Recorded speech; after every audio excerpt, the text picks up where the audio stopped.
He's a beast too. Yeah, but Khamzat, man, he a beast, man. I saw him for seconds over there, man. He was murking people. He's a beast, bro. Gotta ask Khamzat about being a Smash Bro. I don't believe Khamzat. No, he's a Smash Bro. They Smash Bros.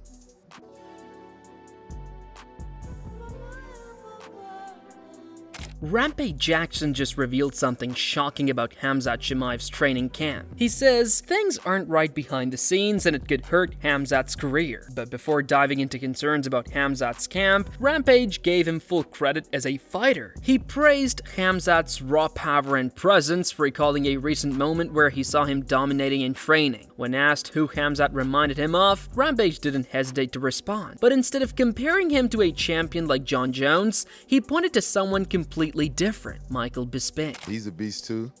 Yeah, but Khamzat, man, he a beast, man. I saw him seconds over there, man. He was murking people. He's a beast, bro. Who do you compare that to? You fought the who's who. You've been inside the octagon with John Jones. Who does Khamzat Chimaev remind you of, if anybody at all? No, he don't. No, he's a different animal. But his work ethic reminds me of Michael Bisping, though. Yeah, Michael Bisping was always the animal in the gym. That's why I love training with that kid. After praising Khamzat's talent and work ethic, Rampage turned his attention to the environment from which these rising stars are coming. He highlighted a group of promising fighters, including Khamzat, and gave credit to the facility supporting them. According to Rampage, the man behind it all has a real passion for MMA and is creating a space where top-level athletes can train and build their careers. Ayukin and Khamzat Chimaev's. Khamzat Chimaev's. I think all those guys got what it takes to be champion, and they come in through Jackson. I think Jackson is doing a lot of good things for MMA. Like, honestly, Bear, he loves it. You know what I'm saying? I think that's been his dream to make a facility that's doing exactly what it's doing. You can have like a good MMA podcast and where guys can come and train and have great camps. Furthermore, the conversation then shifted toward strength and how it plays a role in top-level matchups. With Khamzat's fight at UFC 319 just around the corner, Rampage was asked how he measures physically to other contenders. Instead of focusing just on strength, Rampage made it clear that being stronger doesn't always mean being better. He's stronger than Khamzat. Well, that's why they're going to have this fight in Chicago, UFC 319. Can't wait on Helen's birthday. Well, that don't mean that if somebody's stronger than you, that they better you, because, you know, I fought, that don't mean that if somebody's stronger than you, they're better than you, because I fought Kevin Rounderman, RIP to the legend. He was stronger than me, but I ended up beating him. So you can beat people that's stronger than you. Well, adding on, Rampage also shared a recent moment where he saw Khamzat training up close. He happened to visit the gym and caught a glimpse of Khamzat in full action. What he witnessed only confirmed what he already believed. Khamzat is a serious problem for anyone. And while the moment was brief, it left a clear impression on Rampage about Khamzat's current condition and focus. I saw him train the other day. I saw him train Friday, I think. I was there and I just waved at everybody. How'd he look?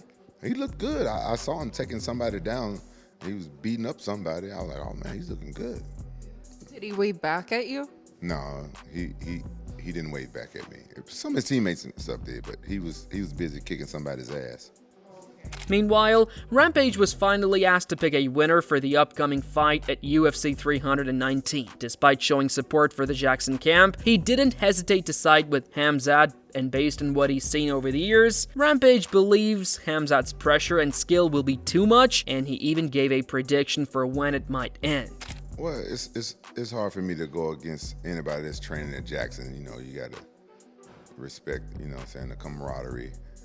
But Khamzat, he's always been a beast every time I've seen him fight. So I'm gonna go with Khamzat. I think he's gonna take it. Which round? I'm thinking around like the third round. Okay. Yeah, that's what I'm thinking.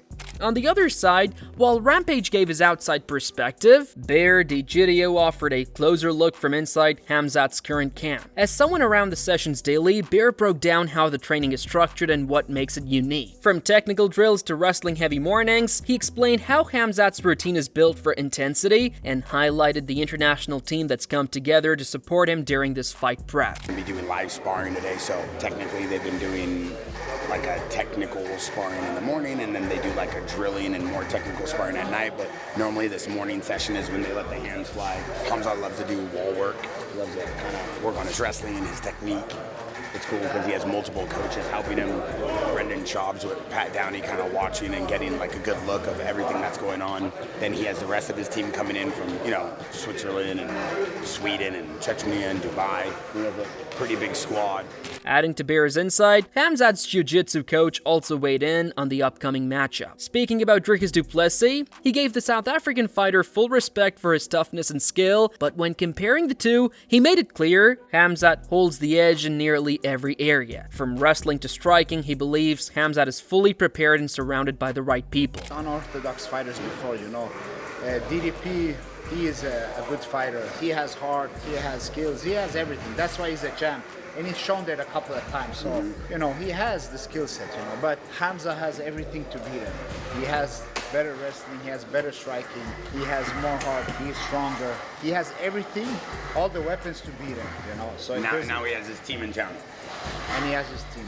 Furthermore, as outside voices continue analyzing Khamzat's strengths, Josh Thompson added his take. Responding to criticism that he's been too harsh on Chimaev, Josh clarified his position. He made it clear he respects Khamzat's abilities but believes there are still unanswered questions. In particular, he focused on the later rounds, raising concerns about how Khamzat performs after the first round of high pressure. How do you see it? Yeah, I know I've gotten a lot of flack for being a Chimaev hater. I am not a Chimaev hater. I don't care what anyone says. You guys can all take it. You guys can all just eat shit. I'm not a Chimaev hater. I love watching the guy fight. He's a fantastic athlete. And I actually kind of feel, I feel that I have been vindicated by a lot of the other media that has also kind of said exactly what I've said. Josh continued by pointing out that several media members have echoed the same concerns he's voiced before. He believes the real test will come if Dricus can survive the early storm. According to Josh, if the fight goes past the first round, the momentum could shift. And that's where questions about Khamzat's cardio and pacing truly come into play. The concerns will be, what will he be at? What will he be like after rounds 1.5? Going into round 2, can DDP survive rounds 1, maybe even possibly 2? Can he survive? If he can survive round 1, I think he survives round 2, 3, 4, 5. That's where I'm at. If you can survive round 1, I think DDP has a really good chance of surviving rounds 2, 3, 4, and 5, and possibly even getting Chimaev out of there by rounds 2, 3, 4, and 5.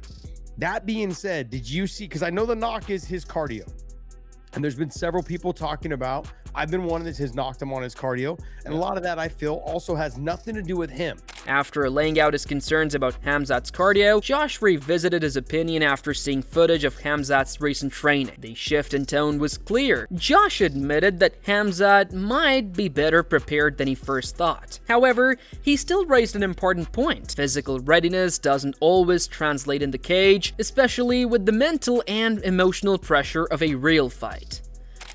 Just seeing them side by side, it kind of answered a lot of my questions. It made me feel like Chimaev's coming in 100% prepared. He will be able to push the pace. He'll be able to fight at a pace that people are not expecting him to fight, including me. I'm not expecting him to be able to fight at a hard pace for 5 rounds. No one can. But I guess what I'm at is some of this have to do with when you're training, you can push yourself and your body to that next level. But when it's a fight, there's that adrenaline dump. There's that he doesn't know how to control himself that first round. And we've seen this with amongst a lot of other fighters before in the past. They don't know how to control Michael Chandler. In a separate discussion, Tim Welch, Joe Riggs, and Drucker Close shared their thoughts on Khamzat's intense training routine.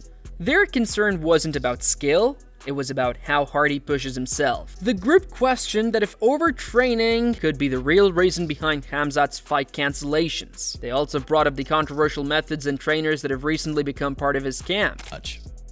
Fuck, I hope he makes it to the fight. I hope something crazy doesn't happen. They were saying he trains so hard that a lot of times the reason he pulls out because he's always overtraining, and he's been training with that training guy's name, but some of those workouts those guys do look so hard. Call that guy the EPO guy. Is that what it is? I don't know. Isn't that the Dillashaw guy that he was training? I think so. Oh, I see what you're saying. So, yeah, Chimaev's never tested positive for anything, right? no. Apparently the trainer didn't know too, is what they said back. They all say that. Mhm. Okay, any advice on how to get good peptides? I mean, good peptides, it seems like it says they can get a hold of peptides. Amazon? Yeah, Amazon. That's I heard not- there's just so much fake shit on Amazon. They'll be selling like...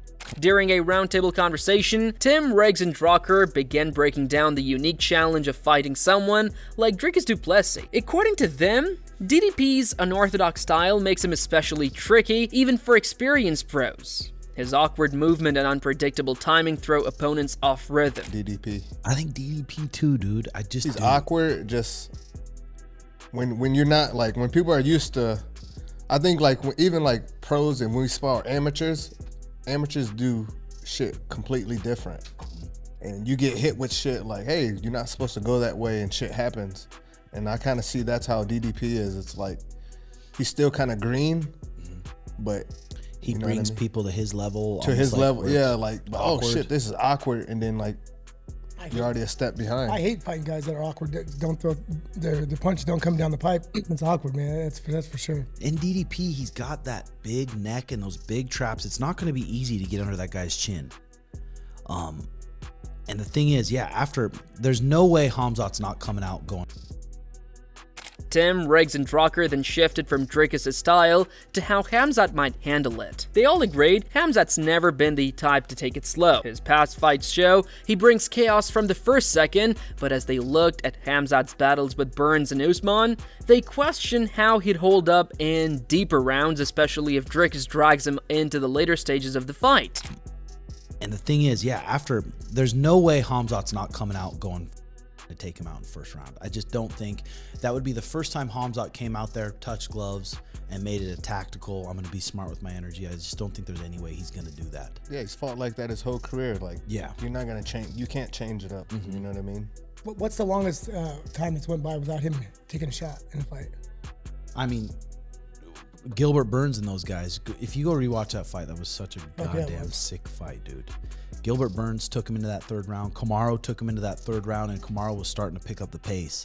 Kamaru was defending his shots in the third round too, and if that fight would have went 5 rounds, I think Kamaru would have got it. Oh yeah, for sure.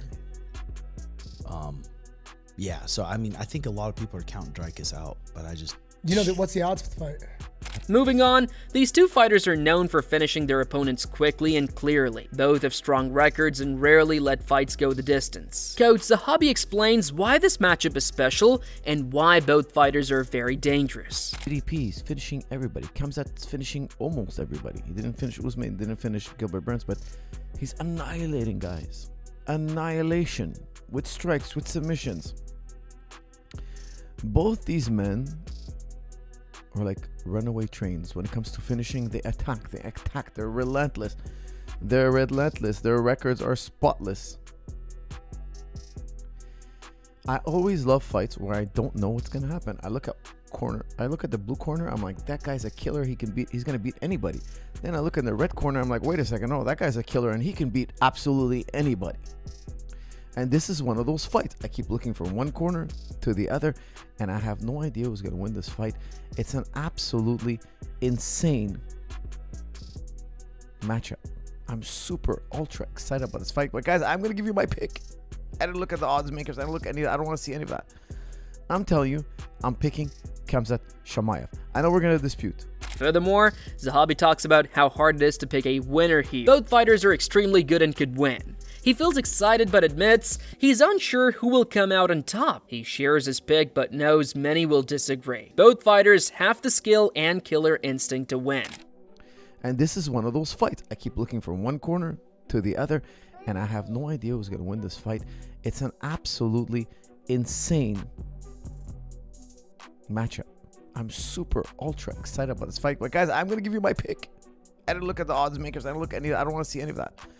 I'm telling you, I'm picking Khamzat Chimaev. I know we're going to dispute. I know we're going to go back and forth. I put a poll. I know I'm not going to do a thorough, ultra, super close look breakdown like I always do. I'll tell you why. Because we're all thinking the same thing. Everybody here is thinking the same thing. Does Khamzat have the cardio to finish 5 rounds? If he doesn't win, if Khamzat doesn't win in the first 2, DDP is going to take over. Everybody thinks that. I don't care. Even if your grandma just watched 5 minutes of Khamzat. Zahabi also thinks Khamzat is unbeatable if the fight is short, but might struggle in later rounds. Zahabi imagines a fight lasting just 7 minutes and says Khamzat would win every time. The longer fights might be Khamzat's challenge, but his power early is unmatched. 5 minutes of DDP, she would come to the same conclusion. Why? Khamzat has showed that he fades in later rounds. It's been his Achilles heel. He's so phenomenal. Nobody could beat this man. If fights had a 7-minute time limit, imagine for some reason the state of Nevada, the state of the USA, they made, okay, you guys, you can fight MMA, no problem, but because it's a bit of a dangerous sport, we're only gonna allow you a 1 round of 7 minutes. That's it. Yeah, it's no holds barred. You can punch, you can kick, you can knee, you could wrestle, you could choke, do all that stuff, enjoy yourselves.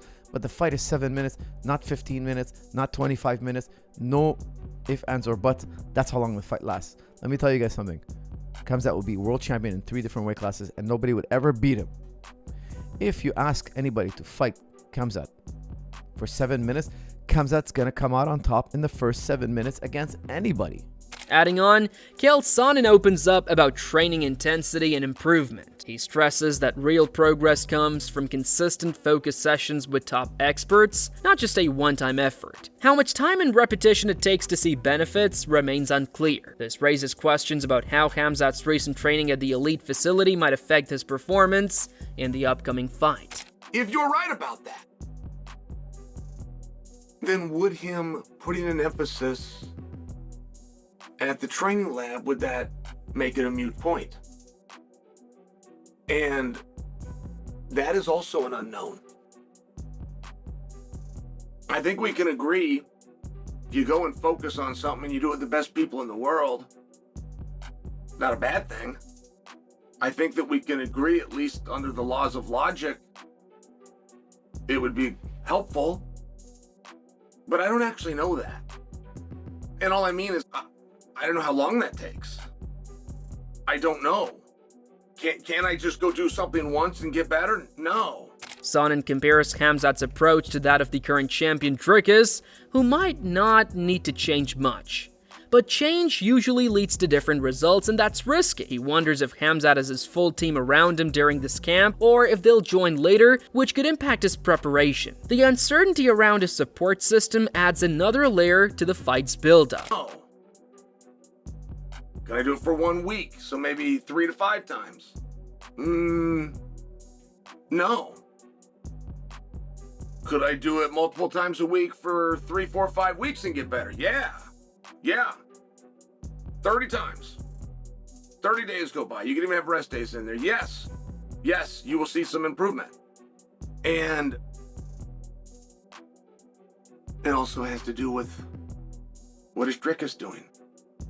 We haven't heard anything new from Dricus. Now, the other hand of that is he's the world champion. He doesn't need to change anything. And if you want something different, you got to do something different.